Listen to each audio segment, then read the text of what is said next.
Então tá, então você quer morrer. Quero morrer. Não vou te matar.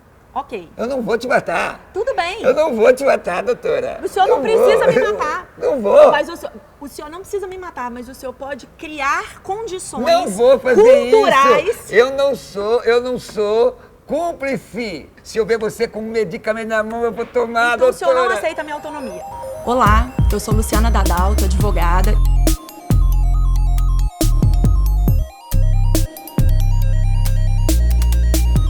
E pesquiso autonomia no fim de vida há 12 anos. Eu sou a favor da eutanásia. Mude minha ideia.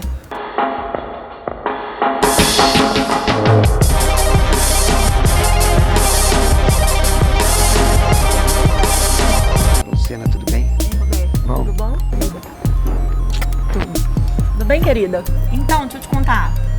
Eu sou a favor da eutanásia. E você? Depende. Do quê? Bom, eu sou paciente e eu penso que para a gente chegar nesse debate, a gente tem que passar por muitos outros capítulos ainda. Eu tenho um câncer, então, quer dizer, eu ainda vivo numa sociedade que nem ao menos consegue olhar para mim e falar o nome da doença que eu tenho. Ninguém legitima o que eu tenho, porque a gente esconde debaixo do tapete. Então eu penso que para a gente chegar em eutanásia, a gente tem que aprender a olhar para as pessoas que estão doentes hoje. E a gente não está olhando. Então eu penso que a gente tem muita coisa para evoluir para chegar nesse debate, aqui no Brasil pelo menos. Eu penso que a gente ainda precisa ter muita maturidade para tocar nesse assunto no Brasil. A gente tem um país com menos de 0,3% da população que precisa de assistência ao sofrimento ter acesso a cuidados paliativos. E aí você colocar a eutanásia para discussão agora é uma forma de abreviar a maturidade das pessoas para que elas não tenham outra escolha, né? Você prefere sofrer ou você prefere morrer? Então isso é na minha opinião, uma coisa de coação no processo da eutanásia no momento que a gente está no país. A eutanásia é uma discussão histórica, cultural, social e precisa de um embasamento em uma cultura que, antes de discutir esse grau de autonomia, discuta os outros graus de autonomia. Porque nós temos pacientes como você que não têm autonomia nem para escolher o tratamento, nem para saber qual é o tratamento, quais são os efeitos colaterais, que são tratados pela doença e não pelo sujeito. Você vive isso? Você tem essa vivência? Eu acabei me tornando uma paciente que se posiciona. E por me posicionar, eu já tenho aqueles olhares do esquisito, né? Essa menina é esquisita porque ela resolveu que ela ia se posicionar no tratamento dela, porque se trata da minha vida. Só que essa não é a realidade da maioria. Então eu penso que para a gente chegar nesse nível tecnológico aí, que para mim é tecnológico, que envolve muita coisa para você chegar nesse padrão de dignidade em que o paciente decide morrer e ele está absolutamente respaldado pela medicina, pela parte jurídica, ele tem alguém que acolhe a família dele, porque hoje se as pessoas morrem ali no hospital, mesmo que tenha ali um suporte de cuidados paliativos, nem sempre esse cuidado é estendido para a família. Então como essa família vai lidar com tudo isso? Eu acho que a gente fracassa muito enquanto humanidade quando a gente tenta falar de um assunto e a gente joga para o paciente, para alguém que já está em sofrimento, essa questão de falar assim, olha, a gente não tem mais nada para te oferecer. Talvez o melhor seja você escolher morrer. Então, é um assunto complicado, né? Eu sou cristão, sou pastor evangélico e nós temos questões não só legais, mas morais e religiosas envolvidas nisso. Eutanásia, a própria definição de eutanásia é morrer bem, né? Morte boa. Morte boa, vem de tanatós, a palavra morte. Ortotanásia é morte reta, né? Que ortose, tanatós. Para nós, Deus, ele é o Senhor da vida. Então, antecipar a morte de alguém, mesmo que seja num conceito de misericórdia, para nós é algo muito complicado. Nós temos uma visão de interpretação de textos bíblicos em que pese a pena capital no Antigo Testamento aparecer diversas vezes, em que pese a possibilidade da morte na guerra, mas a proposta de eutanásia, além de ser no Brasil ilegal, né, e a Bíblia mostra para nós, Romanos capítulo 13, que nós devemos obedecer às orientações jurídicas da nação, a maior questão mesmo é a moral, nós temos e religiosa. E uma pessoa que não seja cristã? e que não tenha essa... Porque quando a gente discute eutanásia, obviamente nós estamos falando de um país em que a eutanásia é crime e que então não é permitido. Mas nesse momento vamos esquecer isso, né? Vamos discutir a eutanásia sob uma perspectiva de argumentos mesmo, que não sejam legais, porque o argumento legal ele acaba com o diálogo, né?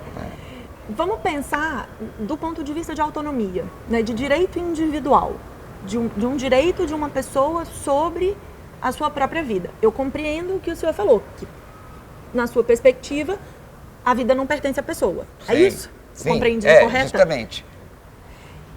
Mas e se essa for a crença da pessoa? Aí é ortotanásia, né? A pessoa ela delibera sobre si. Agora, existe uma questão, por exemplo, a situação de sofrimento é tão grande, que a pessoa possa pedir a morte. Nós cristãos entendendo, isso é uma visão de mundo, nossa filosofia de vida que para nós se aplica a qualquer pessoa. Se eu fosse um médico cristão e o meu paciente me pedisse a morte, doutor, eu quero o alívio, e eu de forma nenhuma concordaria com a morte dele. Eu acompanhei um suicídio assistido em uma organização suíça. Então eu participei de todo o processo. Eu vi o paciente chegando com a esposa e o filho de 27 anos, era um australiano com 65 anos, com mal de Parkinson, há 12 anos. Ele passou 2 anos pensando na possibilidade de realizar o suicídio assistido. E aí foi para a Suíça fazer o procedimento e eu estava lá. Então, eu acompanhei ele dizendo sim, eu aceito, porque uma coisa que é muito importante é que mesmo... seja na eutanásia ou no suicídio assistido, quem decide é o paciente. A gente só pode falar em autonomia quando a gente tem esclarecimento. E realmente a gente tem uma visão romantizada. O que eu percebi indo na Suíça, porque o que acontece na Suíça? Depois que o paciente morre, que ele abre um mecanismo que fica na mão dele, que abre o soro, que não é o soro, é a substância letal, ele morreu em 3 minutos. Sem se debater, sem ter espasmo, sem nada. Só que a carga burocrática anterior a isso, o tanto de papel que ele teve que assinar, de laudo médico, e depois a burocracia posterior, o que eu percebo, né, estudando muito as discussões sobre fim de vida e vendo, acho que passar pelo que eu passei, é muito interessante, porque dá para perceber claramente que tem um aspecto cultural mesmo. Você imagina que essa família foi embora do ambiente muito antes da polícia finalizar o trabalho e do corpo sair, porque estava na hora do almoço e eles queriam almoçar. Isso pra gente você pode olhar e falar, nossa, mas eles são frios. Não, eles passaram por 2 anos de amadurecimento e quando eles chegaram ali, aquela decisão estava consolidada na cabeça deles. O problema é, este paciente, ele teve acesso ao cuidado paliativo. Esse paciente foi submetido a tratamento experimental. Então, assim, ele fez tudo o que era possível para concluir, ok, esse é o máximo que a medicina me dá. E com essa qualidade de vida, eu não estou satisfeito. Então então você quer morrer. Quero morrer. Não vou te matar. Ok. Eu não vou te matar. Tudo bem. Eu não vou te matar, doutora. O senhor não precisa me matar. Não vou. Mas o senhor não precisa me matar, mas o senhor pode criar condições não vou fazer culturais. Isso. Eu não sou cúmplice. Mas eu já tô morta. Então, meu conceito de vida já foi. Só questão biológica para você. Não, isso aqui, a minha vida, a minha alma, o que eu estou, não faz sentido. Você tem direito de pensar assim, você tem direito de querer a morte, eu tenho direito de lutar para que você não faça isso. Se eu ver você com um medicamento na mão, eu vou tomar, então, doutora. O senhor não aceita a minha autonomia? Não, eu tô tentando livrar você do meu conceito de ir para o inferno. Então o senhor está impondo a sua crença a mim? Não estou impondo não, senhora. Então você acha que essa discussão sobre legalização da eutanásia tem a ver com quanto que uma população sofre, quanto que ela tem acesso a cuidados básicos de saúde no fim de vida? Eu acho que a questão da eutanásia não tem a ver com isso, mas a questão da eutanásia é um passo à frente. É como você quisesse oferecer uma pós-graduação para uma pessoa analfabeta. Então, ela não vai compreender a importância da discussão, ela não vai compreender a complexidade desse processo decisório de autonomia dentro de um país onde o acesso a ser ouvido sequer sobre seu sofrimento não acontece. No mundo em que eu vivo, que é provavelmente um pequeno oásis, né, eu tenho a condição de ouvir o que meus pacientes querem, o que eles gostariam de receber, o que eles não gostariam de receber de cuidados, de atenção dentro do processo de morte deles. Mas dentro do mundo da saúde, Luciana, a gente tem um problema gravíssimo, que é a falta de preparo dos médicos para oferecer cuidados paliativos. Então, todos os médicos podem, por exemplo, sedar um paciente. A grande maioria dos pacientes sedados no nosso país, que entram num processo de morte muito sofrido, e aí tem a indicação da sedação paliativa quase como um ato de compaixão, então, vamos sedar. Essa sedação é feita sem que o paciente saiba que ele está sendo sedado para sempre. Muitas vezes, esse paciente é sedado a pedido da família, sem que ele possa ter ao menos a opinião dele, porque as pessoas olham para o sofrimento do outro e não perguntam para o outro como é estar no lugar dele. Eutanásia é você dar a opção da pessoa que não quer continuar vivendo, a opção dela morrer. Quando a pessoa tá doente, e aí ela tá em estado terminal, e aí você basicamente escolhe, aqui não pode, mas em outros lugares você escolhe se você mata ou não a pessoa. Desliga da parede dela. Bom, eutanásia é uma escolha pessoal, geralmente uma pessoa que esteja sofrendo muito e não tem mais como reverter, existe a escolha para essa pessoa, ela desligar tudo e vir a óbito. Por exemplo, a eutanásia ativa, você deliberar acerca da morte de alguém. Não, na eutanásia ativa, alguém te pede para morrer. E não, para nós cristãos, isso não é impossível, nós não vamos fazer. Ok, mas nós estamos falando de um país ou de uma sociedade que é laica. Que é laica, mas a maioria é cristã. Mas a gente não pode impor regra pela maioria. Mas a questão não é regra, é uma questão pessoal. Por exemplo, eu como médico, eu me abstenho de fazer essa prática, então que outro faça, eu não. Ok, tudo bem, tudo mas aí quando o senhor nós estamos discutindo não individualmente, nós Sim. estamos discutindo coletivamente. Sim. Quando o senhor coloca a sua posição e quer que essa posição seja colocada para a sociedade? A coletividade, o senhor está impondo a sua posição. De forma nenhuma, mesmo porque você me fez a pergunta com a minha opinião. Sim. A minha opinião é essa. Então, com relação à minha opinião, a convicção é que me sustenta. A opinião eu sustento, mas a convicção me sustenta. E como um religioso que crê na palavra de Deus, eu acredito que eu não posso tirar a vida de ninguém. E o que a gente faz com as pessoas que não acreditam no que o senhor acredita? As pessoas vivem por aquilo que eles creem. Se eu estivesse falando de lei, a lei proíbe. Estamos falando de política de Estado, o Estado é laico, mas os participantes do Estado não são laicistas. Para mim, é muito diferente você tirar a vida ou antecipar a morte de uma pessoa do que você participar de uma guerra. Existem diferenças, porque a pessoa que da eutanásia, ela depende de uma decisão, certo? Certo. Minha, quanto médico, supostamente. Primeiramente dela. Ou dela. Não, primeiramente dela. Mas às vezes ela não tem condições de Mas decidir. ela manifestou antes. Eu acho que isso é uma coisa, e eu como uma pessoa que pesquiso muito essas discussões no Brasil, isso é uma coisa que me incomoda muito. Porque muitas vezes, as pessoas que são contra a eutanásia, elas usam argumentos que são errados, porque se a Mas gente... errados daquilo que você pensa. Não é do que eu penso. Se a gente pegar todas as legislações sobre eutanásia no mundo, ela pressupõe o pedido do paciente. E é uma coisa que eu acho que é muito importante a gente falar no Brasil, especialmente para pessoas leigas, é que desligar aparelhos não é necessariamente eutanásia. Nós vamos ter em cuidado paliativo situações em que o aparelho não vai ser utilizado ou vai ser desligado porque ele não tem indicação para aquela situação. Eu pergunto à senhora. Então, desligar o aparelho não seria necessariamente eutanásia, é isso? Não, isso. Seria o quê? Em alguma situação, não, misericórdia. Ortotanásia, cuidado paliativo em muitas situações. A pessoa pedindo. Não a pessoa pedindo. Indicação técnica. O senhor conhece, falando Então, de termos... a indicação técnica... Só um minutinho. Sim, o senhor conhece o termo distanásia? Conhece? Sim, conheço o termo. Distanásia é o prolongamento artificial da vida. Sim. E é isso que a gente faz com a utilização de aparelhos. Os cristãos acreditam que existe vida depois da nossa morte. Da morte física. Por que então que os cristãos têm tanto medo de morrer? Não tenho, não.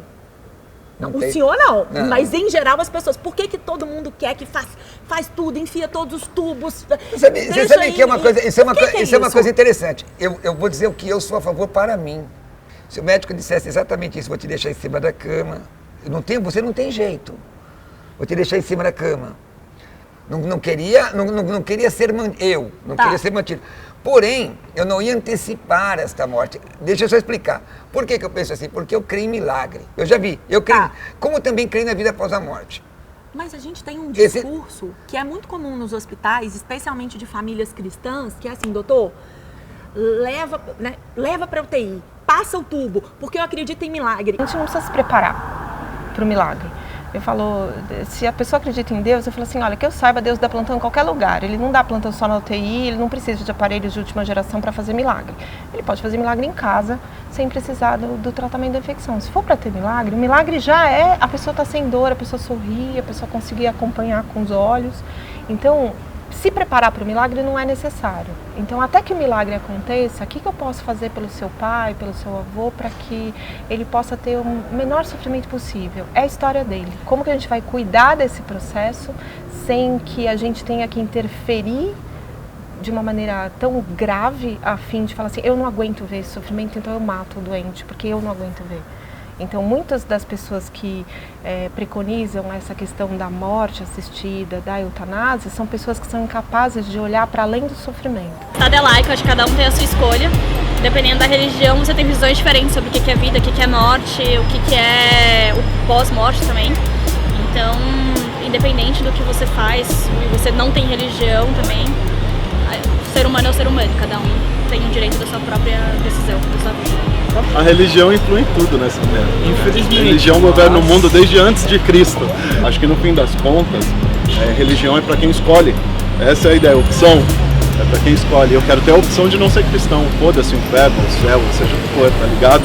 Então eu acho que isso conta muito, tá ligado? Acho que a opção no fim das contas é o necessário. Eu acho que é muito delicado, porque tem que ter uma separação aí de religião e algumas coisas. Porque se ficar considerando religião e tudo que a gente não faz nada. Eu acho que também é muito pessoal. Eu acho que se a pessoa que ela vem em consideração, mas não acho que tem que colocar a religião em cima da decisão das outras pessoas. A religião não tem que se envolver em nada, em política, em medicina, em qualquer ramo aí, eu acho que não tem nada a ver. A religião tem que cuidar da parte espiritual e pronto. Eu acho que não tem muito a ver, não. O que para você é uma morte digna? Eu vou falar por mim como paciente. Eu tenho menos problema com a questão da morte em si, por mais que culturalmente as pessoas achem que esse ponto central é o que importa. Para mim o que importa é se eu vou estar sendo bem cuidada. A morte digna é a opinião de quem morre, não é a minha. Então, quando eu pergunto sobre dignidade, eu tenho que saber quais são os valores da pessoa dentro da história biográfica dela, dentro da condição que ela vive nesse momento. Ela pode escolher, Ana, eu aguento um pouco de dor, mas eu não quero perder minha lucidez. E vai ter pessoas que vão dizer, Ana, eu não me importo de perder a lucidez desde que eu não tenha uma dor muito importante. Então, o que é dignidade para um é totalmente diferente de dignidade para o outro. Então, toda essa minha luta e, de repente, ter me tornado essa paciente que fala em nome de muitos outros pacientes, tem sido por causa disso. Porque eu vejo muito sofrimento.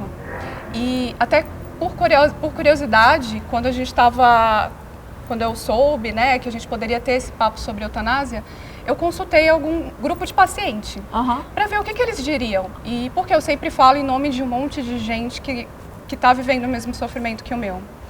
E aí, para você ter noção, todas me falaram assim, eu faria eutanásia. Eu falava, mas o que você entende como eutanásia? Elas respondiam assim para mim, então eu quero que me apliquem alguma coisa para eu dormir gostosinho e morrer. Então, a gente ainda está nesse debate. As pessoas não querem eutanásia, elas querem sedação. Isso. A gente ainda está tendo esse debate ainda, da pessoa não entender nem o que é a escolha dela de eutanásia. Quando eu vou dar aula para os estudantes, né, para os profissionais que estão aprendendo, eu falo, sedação não é feita com morfina. Sedação é feita com sedativo. A ideia é que você reduza o nível de consciência da pessoa e não mate a pessoa. A especulação dos efeitos colaterais, do efeito secundário, né, do duplo efeito, é algo que é explorado principalmente para as pessoas que não sabem usar. essa medicação. E aí então, ela se ampara no duplo efeito para respaldar a falta de conhecimento técnico. Isso, para não saber fazer o ajuste da dose da medicação. A indicação de sedação não é paciente sem prognóstico. Indicação de sedação não é morte iminente. Sedação é indicado para um sofrimento intratável. Então, ele é intratável perante o conhecimento técnico do médico. Então, às vezes, ele é intratável com uma percepção de nada foi feito de verdade, entendeu? Eu acho que o problema que a gente tem no Brasil é que a gente não consegue dar esse cuidado, né? As pessoas, elas não têm qualidade de vida porque elas não têm acesso. Não é porque a qualidade não é possível naquele contexto. E aí eu acho muito complicado porque quando você lida com as pessoas que estão com dor, e a maioria das pessoas aqui que eu conheço, pacientes, o medo não é efetivamente o morrer, né? O ato, assim, o morrer. É o sofrimento que envolve isso. Quando você descobriu que a sua doença não tinha cura, como foi para você? É justamente pela falta de acesso à informação e do tanto que a gente não entende sobre os processos de doença, de nomes e de... A gente tem uma obsessão por cura, isso é cultural nosso mesmo, de a gente só consegue celebrar, por exemplo, o paciente que está curado. E aí a gente até usa um termo, né? Venceu o câncer. Venceu, então... Como se as outras pessoas perdessem. Eu acredito até que parte da audiência que está assistindo a gente agora está olhando para mim e de repente minimizando o meu sofrimento porque eu não tenho uma aparência de doente. Porque é isso, a gente é assim aqui no Brasil, a gente julga por um estereótipo, a gente só legitima sofrimento quando ele é visível. A gente não consegue nem olhar para quem está doente como eu tô, que ainda tem alguma autonomia de escolha, de me posicionar em frente a um médico. Quem sabe o que é melhor para mim sou eu. Seja na hora de parar uma quimioterapia, seja na hora de pedir uma ajuda porque está doendo, e seja na hora de falar assim, oi doutor, não tem a ver com remédio não. A gente não trata sofrimento emocional com quimioterapia. Então a gente nem olha direito para esses doentes, né? E pedir para parar uma quimioterapia, por exemplo, não é pedir para morrer. Não, é muito doido isso, porque a gente tem essa relação ainda de que quanto mais quimioterapia, e eu estou trazendo para o câncer porque é o universo que eu mais conheço, a gente tem uma cultura de pensar que quanto mais quimioterapia... Ou quanto mais máquina, ou quanto mais tubo... Mais perto da cura a gente vai estar, e é o contrário. Eu sou uma paciente que quando eu chego no meu limite de quimioterapia, limite psicológico, emocional, eu paro, porque antes da quimioterapia, antes da minha doença... Tem o que faz sentido para mim. E a vida, às vezes, ela para de fazer um pouco de sentido do tanto que a gente está sofrendo. Apesar por exemplo, direito à vida ser algo soberano, ser algo que você tem que reger e tudo mais, a vida é sua. Tipo, é o seu bem, é a sua vida, é a sua escolha. Então, se você tem um motivo maior que faça sentido do seu ponto de vista psicológico, você só vai continuar vivendo sofrendo se você não permite. Cada um é dono da sua vida, né? Então, se a pessoa quer, ela tem um total direito, né? E acho que tinha que ser possível, assim, ser legalizado, né? Porque se não fosse, a pessoa faria o mesmo método por métodos mais violentos, assim, né? Então, acho que antes de um governo decidir, é a própria pessoa que decide sobre a própria vida, né? Eu acho que isso é uma escolha de cada um tem que escolher o que quer. Acho que desde que ela esteja plena do estado mental, acho que é válido, acho que cada um tem a ciência do seu corpo. Desde que você esteja ação e escolha aquilo e possa provar aquilo legalmente, eu acho que não... Porque tem muita gente que tem, por exemplo, doenças degenerativas, essas coisas, que eu, por exemplo, não sei se eu conseguiria viver com uma doença dessas. Então, jamais ia poder falar da força da pessoa quanto a isso. Então, acho que ter escolha é bom, essa é a questão. Não é por querer ou não querer, ou por poder ou não poder, ter a escolha. Esse pessoal que é contra a eutanásia já tiveram algum familiar em modo vegetal e só estava ligado às máquinas? É que eu já. E se a eutanásia existisse em Portugal, se calhar o meu avô teria uma morte muito mais digna. É que, sinceramente, viver ligado a máquinas não é bom. Então, eu acho que essa é uma opinião bastante frequente das pessoas que observam o sofrimento alheio e se colocam no lugar dela. Então, eu já tive muitos pacientes com sequelas de AVC, por exemplo, ou com esclerose lateral amiotrófica, que eles não querem a eutanásia. Eles querem viver mesmo ligados a aparelhos. Então, o julgamento que nós temos a respeito do que as pessoas estão vivendo é um julgamento muito raso, porque você se coloca no lugar da pessoa com a percepção que você tem de vida agora.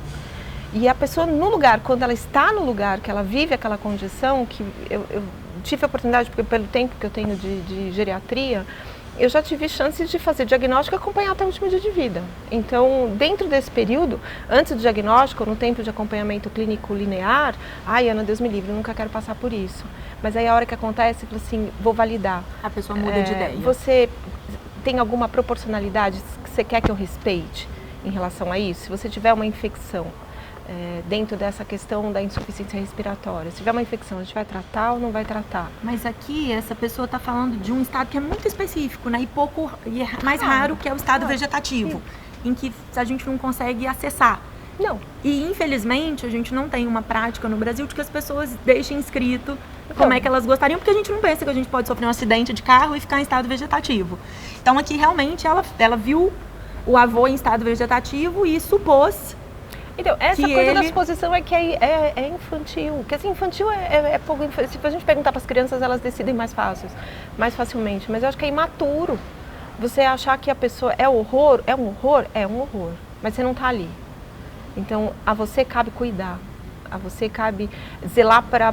É muito mais valioso que esta pessoa da família lute para que este paciente receba analgésico de horário, por exemplo, do que lutar pela morte dele. Há pessoas que acham que se a eutanásia for aprovada, toda a gente chega ao balcão do centro de saúde e pergunta à senhora qual é a senha para morrer. Bobagem. Isso não vai acontecer. Esse tipo de discussão, e vamos falar, mas o pessoal que é contra a eutanásia, usar esse argumento, ele está sendo leviano, ele é mentiroso, porque ninguém em sã consciência sabe que é assim. A maioria dos nossos médicos, e eu acredito nisso, a maioria, né? Eles têm uma visão de bem-estar. E eu acredito que a maioria deles entendem, e os que defendem a eutanásia, entendem que o bem-estar do povo é exatamente praticar a eutanásia para minimizar o sofrimento. Eu acredito que eles pensam assim. Sim, mas vamos lá. Então, pensando nessa perspectiva, que o senhor não concorda com essa fala... Não é uma fala sem noção? Sim, concordo plenamente. Sem noção. Então, cada um poderia fazer o que quisesse. Legalizar a eutanásia não significaria que todo mundo ia chegar lá e pedir a senha para morrer. Como o aborto. Então por que não fazer e deixar as pessoas que querem... Mas eu sou contra o aborto. Para mim, aborto é homicídio. Tá, mas nós não estamos falando de aborto aqui. E eutanásia também. Então... E o suicídio assistido? Então, é a mesma coisa. É uma questão de convicção religiosa. Eu estou dizendo, eu voto contra. Antítese não depura a tese? Sim. Então, até a Bíblia diz que o diferente é importante. Primeira epístola para os Coríntios, raireces, que é a facção, a heresia. O que é diferente de mim é importante para que eu depure a minha tese. Então, eu vou depurar a minha tese ouvindo você. Depurar a tese pode significar mudar de ideia? Pode. Quer que eu te diga? Eu mudei de ideia. Me diz. Eu já mudei de ideia. Eu era contra a tatuagem. O que eu faço? Eu era contra. Eu quando me converti, eu parei de jogar capoeira. Então, aí depois voltei. Já que é possível que o senhor... Lógico que é possível, não estou vivo. O que eu posso fazer para o senhor mudar de ideia sobre eutanásia? Tentar me convencer e dizer que a Bíblia está errada, que eu acho difícil. Então eu vou ficar com ela. Eu concordo com essa posição e acho realmente que a batalha nossa no Brasil é para a gente melhorar os cuidados paliativos para que depois, se a sociedade se sentir pronta, porque isso é um anseio social também, muitas vezes, que essa questão seja discutida, mas com uma sociedade com menos sofrimento. Sem dúvida. Eu penso que muito da tua força em relação à busca da autonomia, da legitimação da autonomia, ela pode ser direcionada, Luciana, para favorecer a boa prática, ao menos da sedação. Porque, como eu te disse, é um crime, na minha opinião, muito mais hediondo você sedar uma pessoa que não tem consciência disso. do que você aceitar a eutanásia. Então, se você tivesse me colocado, se eu fosse colocada numa situação, para mim, de vida ou morte, ou eu faço eutanásia, ou eu cedo um paciente sem o consentimento dele, eu faria eutanásia, porque na eutanásia eu tenho a conversa com o paciente, eu teria tudo por escrito, eu teria tudo muito bem estruturado para fundamentar essa indicação. Agora, a sedação sem o consentimento informado, se você puder usar muito da tua força dentro dessa área, né, da legislação, da Constituição, para fortalecer o entendimento dos profissionais de saúde, não talvez ir para o lado da condenação, porque eu falo, ninguém faz por mal, faz porque acredita que aquilo é o melhor para ser feito, mas que ao menos eles tenham acesso a uma opção do que é o melhor para ser feito. E o sistema, às vezes, o sistema mesmo, a engrenagem, às vezes tira o profissional desse foco, né? Tira. E essa é a nossa batalha, acho que a gente está junto nisso já tem um bom tempo, né? Já tem pão. Sabe o que eu quero? Sabe qual é a minha luta? Vamos. A sua luta é para ninguém ir para o inferno. Sim. A minha luta é para as pessoas irem para onde elas quiserem, então, do jeito que elas quiserem. Tá bom, cada um luta pelo que quer. Então, se a pessoa quiser se matar, se arrebentar, pode, no seu conceito. No meu conceito, eu quero que ela vá para o céu de glória. Eu não aceito eutanásia, sou contra a eutanásia. Mas o que o senhor aprendeu comigo hoje? Eu aprendi que é muito bom te ouvir, que a senhora é muito inteligente e tem argumentações que devem ser ponderadas, no mínimo ponderadas. Eu espero que as minhas, a senhora, no mínimo, pondere também. O que eu aprendi com o senhor hoje foi que é possível ter diálogo, sim, mesmo quando a gente tem dogmas. É verdade. Vamos caminhar junto no que dá. Eu acho que essa é o meu ganho. Tá bom. Anami, o que eu acho importante, o que eu achei muito importante no nosso papo, porque você tem um lugar de fala que é pouco ouvido e que é extremamente importante, que é o lugar de fala do paciente. E o que eu acho bastante interessante na sua fala é esse entendimento de que só quem sabe o que é melhor para o paciente é ele, né? Quem sabe o que é melhor para você é você. Imaginando que a gente tivesse num país em que a eutanásia fosse permitida, quem seria eu para dizer que você é uma pessoa que deveria fazer eutanásia?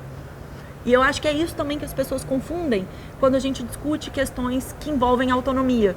Que permitir, por exemplo, a eutanásia significaria te forçar a fazer uma escolha. Só seria forçar a fazer uma escolha se eu não te desse tratamento, porque aí eu estaria te forçando. Mas que se a gente melhorar o acesso a tratamento, se a gente cuidar do sofrimento do outro, a gente pode discutir autonomia numa outra vertente. Eu te vejo falando e eu acho muito legal tudo que você defende e esse respeito que você tem à dignidade dos pacientes. Mas eu me preocupo muito quando a gente pula uma etapa, que a gente ainda nem consegue cuidar de quem está sofrendo agora. A gente nem consegue olhar direito para essas pessoas ainda. Mas essa é a nossa batalha, né? Nem consegue ensinar ainda o que é cada coisa. Então, eu acho que nesse momento, para mim, eu seria contra, porque não faz sentido nenhum esse debate hoje, na sociedade que a gente vive hoje. A gente precisa aprender a cuidar de quem está doente, a fazer manejo de sofrimento, a aprender a falar morfina, aprender a falar câncer. Mas sabe o que eu acho? Que a gente pode usar o tema, porque a eutanásia, nesse ano, é um tema muito... que está sendo muito falado em vários países. Eu acho que a gente pode usar o tema exatamente para chamar essa atenção.